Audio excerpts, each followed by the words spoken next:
Hey everybody, PKO Gamer here. I saw this last night though. I was out with some friends and, you know, get out of the house, have some dinner with some people, not sit around and looking for gaming news all the time. And I saw this and it's just a confirmation of what we saw in June, July and about, console generations, where things are going, blah, blah, blah, blah. As an IGN article, really it points to an Engadget article, and they had an interview with Aaron Greenberg, Microsoft's head of Xbox game marketing, to talk about Xbox One, Project Scorpio, and they're talking about the future of console gaming. And they talk about Project Scorpio exclusive titles. They're talking about VR and where's confusion, blah blah blah blah. Um, that's not the thing that's it's a confirmation. I know some people will go, well, Pickle Gamer, we already knew this. And one of them, they're asking about the end of console gaming, or at least console generations. Excuse me, console generations. The question was, the Xbox platform has moved forward to have such regular updates and new features coming all the time. It kind of seems like hardware is going the same way. There was a very short gap between Xbox One and Xbox One S, and we're probably talking an even shorter gap before Project Scorpio. Do you see a future console upgrades continually happening? Is this the last console generation? And Greenberg said, I think it is for us. We think the future is without console generations. Oh, I hate that. We think that the ability to build a library, a community to be able to iterate with the hardware, we're making a pretty big bet on that with Project Scorpio. We're basically saying this isn't a new generation. Everything you have continues forward and it works. We think of this as a family of devices. Well, what do I think of this shit? Well, it is already been said, around E3, Phil Spencer, and I like Phil Spencer. I think he's like Richard Fils-Aimé. He sometimes says stuff and it's like, oh, I didn't mean to say that. I mean, he really started blabbing out about these hardware upgrades and changes a little while back before E3, and I think he didn't mean to say it. So sometimes you got to watch these guys, which I have nothing against them, nothing, no bashing an Xbox person or whoever. Uh, and you can't really believe everything they say. But now you got this guy here, head of marketing. Let's see, head of marketing. Make sure I'm saying that right. He is, yeah, head of Xbox Games Marketing.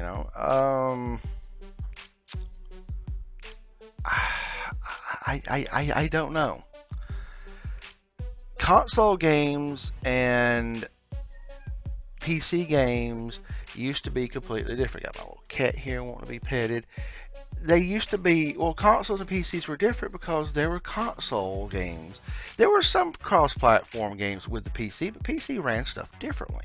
I used to say this: PCs are a different beast. They are a different beast. They should always be considered a different beast. But now they're not. What changed? I think it comes from publishers and developers that wanted to make games, not just we want to make some console games. Well, we need some money over here. Everything was, started at the end of the seventh generation. You started seeing everything, even from Batman games, the Arkham games that actually worked. I think as I am trying to play, I'm watching my play, and I think I'm going to get my ass kicked in this firefight. Though I had another firefight in No Man's Sky, and I actually did very well. You'll see, I actually won this and died at the very end. It's funny as fuck. It actually pissed me off. Basically, consoles used to be completely, utterly different. I've said this before, they were always, from Nintendo bringing back consoles and gaming from the 84 crash. I killed him there and I died at the same time. So, it's been about plugging in a box into your TV, your living room, game room, somewhere, and just plug it into power, plug it in your controllers, or if they're wireless, starting around, the GameCube with the Wavebird. I mean, they had some wireless actually back in the Atari days, but really was popular there. And you just put a game in and you played. The PC had something else. It had a lot of cool stuff to it. The first person shooters didn't really come to the consoles till Halo. It really became popular and actually good. But you didn't have a game, and they immediately started saying, "Okay, PC, console 1, console 2, and PC, this is how we're going to program it." And I think that's really caused, that's what's wrong with everything now. It's The publishers, developers don't want to make a games, make a line of games for the PCs or make a line of games for the consoles because they feel like they're probably going to lose money. They probably feel like they don't want to do it, and they just want to say, I want to make one game, compile it, all customize it, and make it run on everything, and slap a label on it, and sell as many copies across many platforms and make as much money as we can. But Microsoft and Sony are to blame about this because they seemingly don't fucking get that consoles are not iterative. Consoles were supposed to be something you put in your living room a good 5+ years plus. Not, I don't know, 5 or some of the shorter generations. A lot of times 6 years was normal. Sure, I've seen some comments in IGN about this, and they said, "Oh, it's not going to come out. Scorpio's not going to be out the fourth year."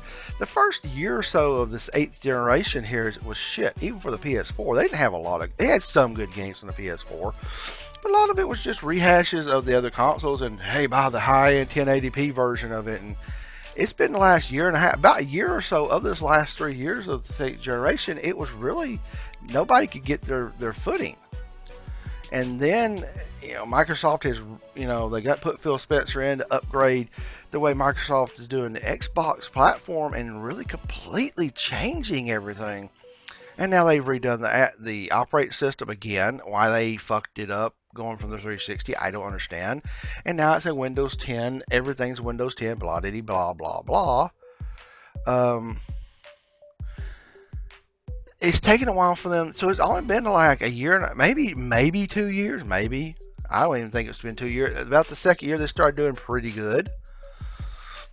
And then this last year, they're doing a lot better. They feel like they're flashed out, but they've been working on this for a while since they came out. They're underpowered, they were underperformed, they had that split memory, and they have to try to keep up. But Sony is going to do the same thing.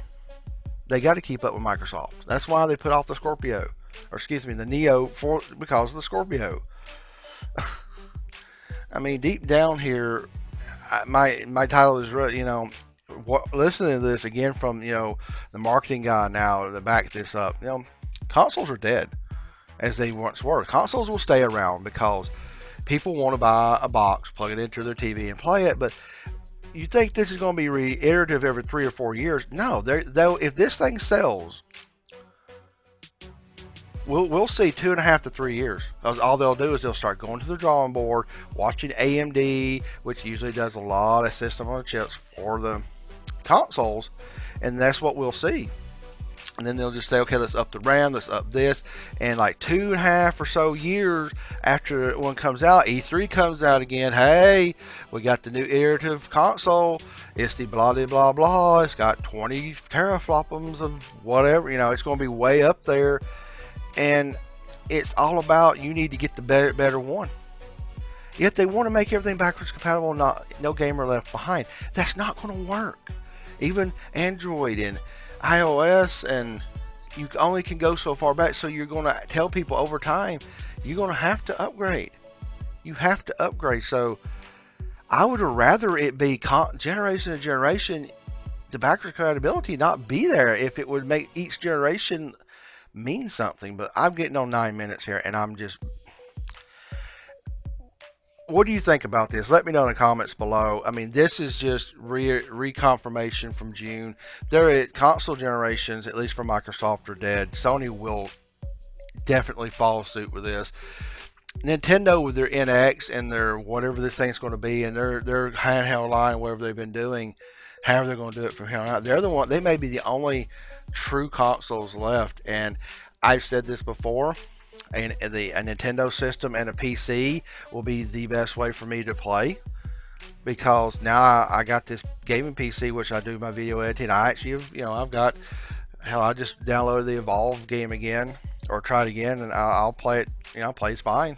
I'm going to upgrade it here soon with a new case and CPU being sent to me, and then I'll be able to upgrade my video card next year. I don't know. It's going to get to the point where I'm going to keep playing as many console games as I can. But if it's not worth it, the PC will be used, the NX will be bought, And Microsoft, Sony, I'm going to have to say goodbye because I don't support this. Tell me what you think in the comments below. Sorry I rambled for so long. I didn't think I'd ramble this long, but it's sad day. It's sad that this year we're really seeing over and over that console generations are going away. Some people, if you agree with it, it's fine. It's your opinion. Let me know.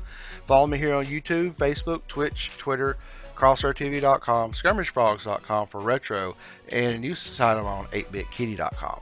PKO Gamer out.